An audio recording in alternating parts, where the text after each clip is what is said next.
KPBS On Demand is supported by Latino Legacy Foundation, presenting their Storyteller series, Reach for the Stars with Ellen Ochoa, the first Latina astronaut. Welcome Serenade by the all-female mariachi Amapolas, Sunday, June 29th. More at latinolegacyfoundation.org. Good morning, I'm Debbie Cruz. It's Friday, February 21st.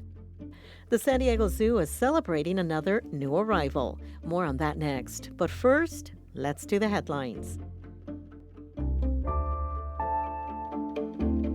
The Imperial Beach City Council approved a resolution this week supporting a state bill that would fund wastewater infrastructure at the border. Senate Bill 10 would allow SANDAG to collect tolls from the Otay Mesa Port of Entry to fund cross-border pollution projects. Millions of gallons of untreated sewage and industrial waste discharges through the Tijuana River every day. The bill is pending consideration in the state Senate's Transportation Committee. County Supervisor Jim Desmond is proposing homeless sweeps he says will prevent wildfires. On Tuesday, the Board of Supervisors will discuss his proposal to clear homeless encampments in high-risk areas on red flag warning days. Desmond says several area fires in January originated in homeless encampments. San Diego FC kicks off its first MLS season Sunday. They'll face the LA Galaxy in Carson. The expansion side is led by Mexican international star Chucky Lozano. Another notable player is San Diego native Luca de la Torre, who has seen stints with the U.S. men's national team. SDFC's first home game will be at Snapdragon Stadium March 1st against St. Louis. From KPBS, you're listening to San Diego News Now. Stay with me for more of the local news you need. KPBS On Demand is supported by the San Diego County Toyota dealers, presenting a new 2025 Tundra designed to combine performance and comfort with up to 437 horsepower and 10-speed automatic transmission. See your Toyota dealer, the San Diego County Toyota dealers. We make it easy.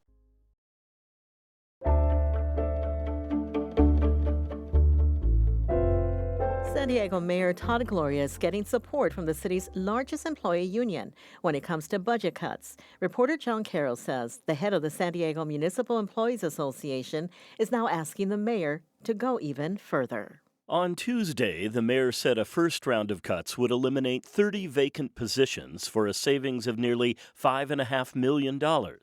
But the city's budget shortfall is $258 million. San Diego Municipal Employees Association General Manager Michael Zuquette says it's time for the city to deal with a larger budgetary problem. It is time to address what is known as the structural budget deficit, and that is the structural imbalance between what is promised in terms of services and what is coming in on the resource side. And it just doesn't match, and it's time to reconcile that. Zuquette says there are about 1,500 unfilled positions in the city that should be eliminated before any layoffs. By law, the mayor is required to present a balanced budget to the city council by June. John Carroll, KPBS News. After 19 accidents in 18 months at a roundabout on Coast Highway 101, the city of Encinitas is looking at ways to make it safer. But as reporter Alexander Nguyen tells us, residents have differing opinions on how. As cars snake through this intersection at Coast Highway and El Portal Street, there are signs of accidents at this relatively new roundabout. Broken cement on the curb, tire marks, and missing light poles. So I have to ask, was the design not so good? Scott Campbell is with the advocacy group Encinitas Citizen Review Panel. He thinks the radius of the roundabout is too tight, making it difficult for cars to go through safely. Rick Smith, who owns Lucadia Glass in that intersection, thinks there's a simpler answer.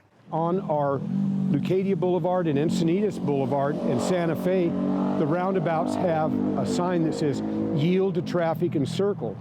We don't. The city staff, however, don't think that the design is the issue, but rather one of driver inattention or driver error. Of the 19 accidents, 18 happened at night, and 12 of them involved drivers under the influence, according to a staff report. Alexander Nguyen, KPBS News. A local historian wanted to know what it was like to be black and queer in San Diego 40 years ago. Reporter Katie Hyson says in the process, he found a hero. When TJ Talley began exploring the Lambda archives in the fall, he pulled boxes from the late 80s and early 90s. One person burst through the piles of papers and photographs and video. Marty Mackey is a Spitfire, a tiny person, barely over 5 feet, big glasses. Marty arrived in San Diego in 1988 at 38 years old. The story goes that her car broke down and she decided to stay for a little bit.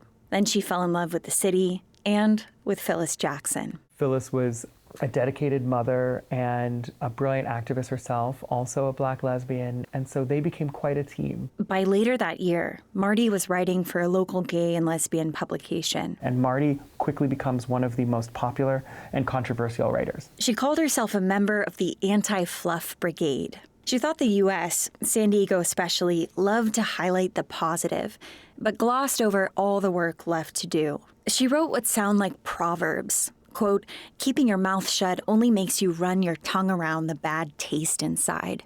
About the LA riots, I can forgive you only if your foot finally is released from my throat. People called her a troublemaker.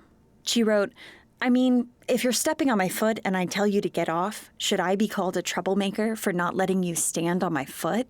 The archives are filled with hate mail to Marty and her comebacks. In response to a 3-paragraph letter that was deeply white supremacist and said that Black people had no intellectual ability and had no business writing, she just simply wrote, I give it a D.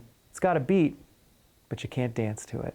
Marty also founded a group called Logadoo. Lesbians and gays of African descent united. Talley says it was the first formal organization of its kind locally. Not only did Logadoo create a space for Black LGBTQ San Diegans to say, oh my God, I'm both of these things, right? But it also really took up space in Pride and in Hillcrest in general. Logadoo ran a sober cafe at the Pride Parade, connected people to resources for HIV, AIDS, and drug addiction, held what they called rap sessions for Black LGBT San Diegans to talk. They're like, look, it's been hard here. How do I navigate racism at the bars? How do I navigate employment? 2 of their members marshaled the 1990 Pride Parade, and Marty put on a show about Black LGBT life at the Lyceum Theater downtown. Big moments of visibility for a tiny demographic in San Diego. In 1991, Pride named her Woman of the Year. It is shocking to think that in 4 years she could do all that. Just 4 years after arriving, in August 1992, Marty's weekly column disappears from the Lambda archives. Fundraisers for her medical bills began appearing in October. In December, obituaries. She died of cancer at 42. One of the things that's hardest about being a historian in the archives is that you get very invested in the people you read about. And there is this moment when you keep following and you accidentally move a month ahead and then there's nothing. And someone that you have grown to care about is no longer there. I came here to do, an investigative historical thought about what it meant to be Black and queer in San Diego. And I found a hero. What is wild about that is that Marty would be wildly uninterested in any of this, right? She would look at me and be like, all right, so what are you doing? Is it better? No, still got wars? They still racist out here? Okay, well then stop praising me and go get to it. Talley says Marty's words still resonate. There is something deeply reassuring and also so horrifying that most of the things that she wrote about are unchanged. He says the renewed push for social justice in 2020 gave hope that we could talk about stuff and people would listen. But I think in the last 5 years, we may have gotten a little fatigued. He says with the inauguration of President Donald Trump, people may feel that era is over. My administration has taken action to abolish all discriminatory diversity, equity, and inclusion nonsense. I think Marty would say, oh, so people listened for a minute and then they got tired. Work is still the same. As the new administration recognizes only 2 genders, bans trans people from serving in the military, and ends federal diversity initiatives, Talley leans on Marty. I am overwhelmed that I am just one person and I am deeply flawed. But so is Marty Mackey, and maybe that gives me hope. When the digital archive opens to the public in April, Talley hopes it will make others feel less alone, too. Katie Hyson, KPBS News.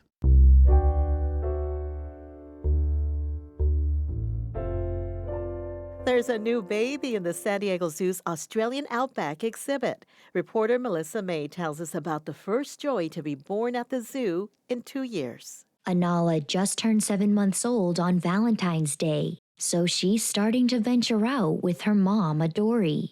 Anala means place of rest or peace. We thought that was pretty good. Yeah, it's from the area in Queensland, Australia.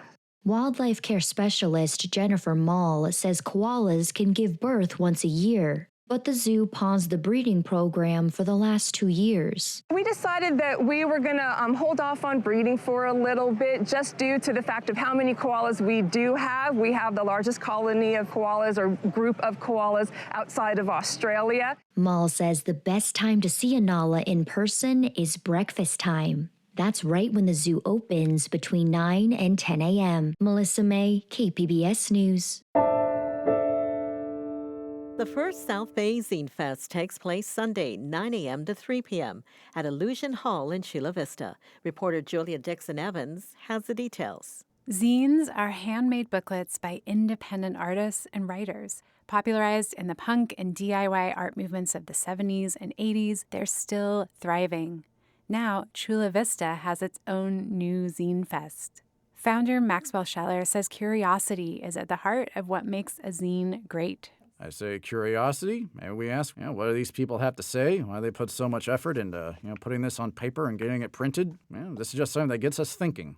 Sunday's event features dozens of creators and panel discussions and is free and open to all ages. Julia Dixon-Evans, KPBS News.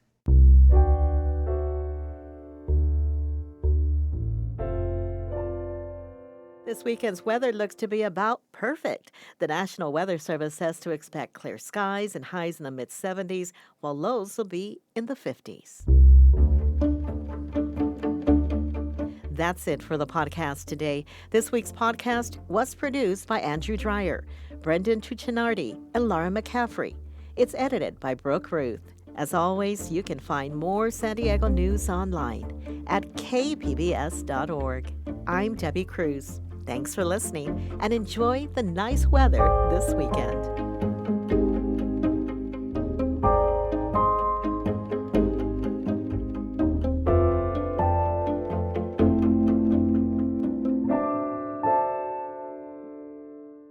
KPBS On Demand is supported by Paint Care, offering households and businesses in California more than 800 leftover paint drop-off sites for recycling. Quantities of 100-plus gallons of paint may qualify for a large volume pickup. Learn more at paintcare.org.